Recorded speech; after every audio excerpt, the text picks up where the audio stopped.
नमस्कार, आप देख रहे हैं स्टेट टुडे न्यूज। मैं हूं आपके साथ हर्षिता। आइए शुरुआत करते हैं देश और प्रदेश की कुछ खास खबरों के साथ।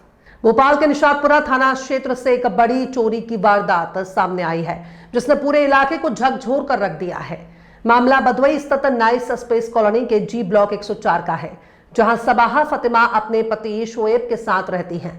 शोएब वन विभाग के रेंजर के पद पर पदस्थ है। 2 दिन पहले उनका सड़क हादसा हो गया था, जिसके बाद उन्हें अस्पताल में भर्ती कराया गया। कल सुबह उनका ऑपरेशन हुआ था। परिवार पहले से ही मुश्किल दौर से गुजर रहा था और इसी बीच चोरों ने सूने घर को निशाना बना लिया।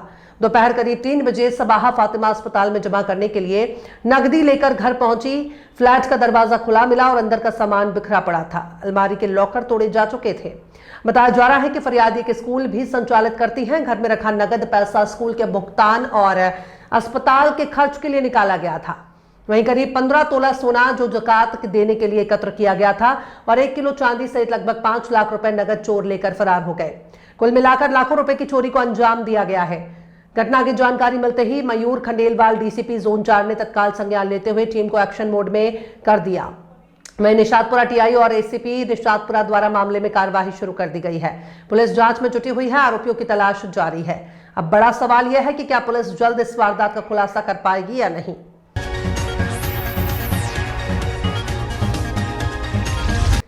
जिला अस्पताल में नर्सिंग स्टाफ द्वारा मरीजों से अभद्र व्यवहार के खिलाफ जोरदार नारेबाजी के बीच गुस्साए दांगी समाज ने कलेक्टर को ज्ञापन सौंपकर आरोपी स्टाफ नर्स के विरुद्ध कार्यवाही की मांग की है। दरअसल अहमदपुर गांव निवासी जितेंद्र दांगी की पत्नी को श्यामपुर प्राथमिक स्वास्थ्य केंद्र में पुत्र की प्राप्ति हुई। अचानक नवजात की तबीयत बिगड़ने पर उसे जिला अस्पताल रेफर किया गया। जिला अस्पताल पहुंचे मरीज और परिजन का कहना है कि मौजूद स्टाफ नर्स ने दुर्व्यवहार किया और पत्नी के गले में हाथ डालने से उन्हें बोलने में तकलीफ आई। इस कारण उन्हें रात में ही निजी अस्पताल में इलाज करवाने को मजबूर होना पड़ा।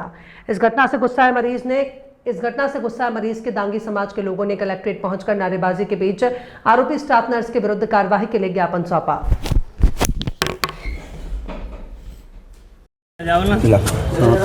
क्या नाम है आपका? मैं कृपाल सिंह दांगी और हमारे साथी सभी उपस्थित अखिल भारतीय दांगी समाज से संगठन द्वारा आज हमारे बीच में श्री जितेंद्र दांगी जी, जो ग्रामीण क्षेत्र भोजाखेड़ी से उपस्थित है, उनके घर से उनकी पत्नी को ट्रामा सेंटर में कुछ नर्स और कुछ डॉक्टरों द्वारा प्रताड़ित किया गया है। हम उसी की मांग के लिए जल्दी से जल्द शासन प्रशासन उस पर कार्रवाई करे, इसके लिए आज अखिल भारतीय दांगी समाज ने एकत्रित होकर श्रीमान कलेक्टर महोदय जी को ज्ञापन सौंपा है। क्या घटनाक्रम हुआ था अस्पताल में? अस्पताल में इनके साथ जो घटनाक्रम हुआ है, पहले तो इनको हॉस्पिटल में एडमिट नहीं किया गया।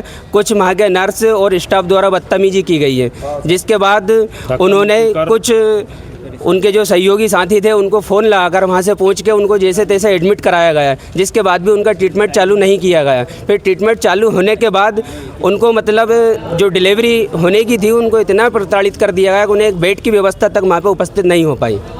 क्या मांग है? हमारी मांग ये है, हम ये नहीं चाहते कि दांगी समाज के लिए ही शासन प्रशासन कार्यवाही करे, समस्त समाज के लिए शासन प्रशासन हॉस्पिटल पर कार्यवाही करें। स्वास्थ्य विभाग की बोलो जी। तो ये है कि मैं बाबूलाल दांगी, अध्यक्ष दांगी समाज जिला सीहोर, और हमारा संगठन साथ ही साथ सभी समाज से हमारे साथ आज पत्रकार महोदय भी और सामाजिक बंधुजन भी उपस्थित हैं। हम तो इसलिए आए हैं कि ये जो भ्रष्टाचारी, घूसखोरी और तानाशाही अपने स्वास्थ्य विभाग सीहोर में ट्रामा सेंटर में चल रही है, श्यामपुर से इनको रेफ़र किया गया था। रेफ़र करने के बाद में यहाँ भर्ती करने की बजाय उनके साथ धक्का मुक्की की गई और धक्का मुक्की करने में उनको डिलीवरी के टाइम पे जो टाँके लगे थे वो टाँके टूट गए और उनके मुँह को भी दबाया गया ताकि वो कुछ बोल ना सके। वो यहाँ से फिर वो प्राइवेट हॉस्पिटल में गए जहाँ उनका 60-70 हज़ार रुपये खर्च हुआ। ये बात पैसे वाली नहीं है, ये बात उजागर हो गई इसलिए, नहीं तो ऐसे न जाने कितने लोगों के साथ ये अभद्रता हो रही है। तो हम सभी इसलिए एकत्रित हुए हैं कि ये इसकी जांच की जाए और इन पर उचित कार्रवाई की जाए। संबंध में कड़ी से कड़ी कार्रवाई हो और गरीबों को अच्छा इलाज मिले, किसी दूसरे व्यक्ति के साथ ना हो जो मेरे साथ हुआ किसी अन्य व्यक्ति के साथ ना हो। और ये तो मीडिया का मामला था, पत्रकार का था, तो ये हो गया है। आए दिन प्रतिदिन यहाँ पे बड़ी बड़ी घटनाएं होती रहती है हॉस्पिटल में और पूरा प्रशासन चुपचाप बैठा रहता, कहीं ना कहीं अपना बात दबाने में लगा रहता, मगर कोई कार्रवाई नहीं होती। जितेंद्र दांगी।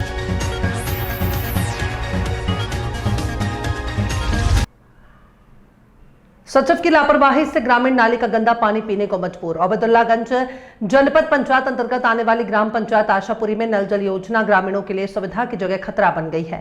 योजना के तहत ठेकेदार द्वारा पानी की टंकी से निकाली गई मुख्य पाइपलाइन को कई जगह गांव की नालियों के भीतर डाल दिया गया, जो अब गंभीर स्वास्थ्य संकट का कारण बन रही है। ग्रामीणों के अनुसार लगभग 7 वर्षों से नल जल योजना के तहत गांवों में पानी की आपूर्ति शुरू की गई थी। उस दौरान ठेकेदार ने टंकी से निकली मुख्य पाइपलाइन को नालियों के रास्ते बिछाया गया है। ग्रामीणों ने इसका विरोध भी किया, लेकिन किसी ने ध्यान नहीं दिया। अब बीते 1 महीने से नाली में डली ये पाइपलाइन कई स्थानों पर लीकेज हो चुकी है, जिससे नालियों का गंदा और दूषित पानी पाइपलाइन के जरिए सीधे लोगों के घरों तक पहुंच रहा है। बीमारियों का बढ़ता खतरा है। ग्रामीणों ने बताया कि दूषित पानी पीने से गांव में बुजुर्गों और बच्चों को सर्दी, जुकाम, बुखार, पेट दर्द, दस्त जैसी बीमारियां हो रही हैं। स्थिति दिन प्रतिदिन गंभीर होती जा रही है।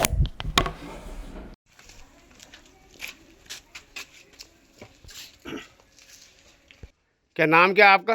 प्रेम भाई। कहाँ रहते हैं? कुशवा आशापुरी। कहाँ क्या समस्या है पानी की?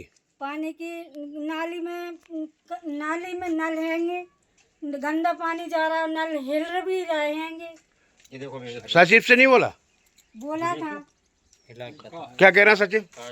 क्या लगे आप लोग पैसा लगा के करवा लो, हम बाद में दे देंगे। सर, आशापुरी ग्राम पंचायत में ग्रामीणी का ऐसा आरोप है कि कुछ गंदा पानी आ रहा है, इस बारे में आप क्या कहना चाहते हैं? आपके माध्यम से मुझे ये जानकारी प्राप्त हुई है कि वहाँ गंदा पानी आ रहा है, और आपके माध्यम से भी मुझे अवगत कराया गया है कि उक्त के संबंध में वहाँ पर हैंडओवर कर दी गई। मैं तत्संबंध में यहाँ से अपने एक जांच दल बना दे रहा हूँ, और जांच दल समय वहाँ पर जाएगी और मौके का निरीक्षण करेगी। निरीक्षण में अगर जैसे आपने जो मुझे बताया है, अगर वो सही पाया जाता है तो नियमानुसार उन संबंधित पे कार्रवाई की जाएगी। देश और प्रदेश की खास खबरों में फिलहाल इतना ही, और भी खबरों के लिए आप देखते रहिए स्टेट टुडे न्यूज़।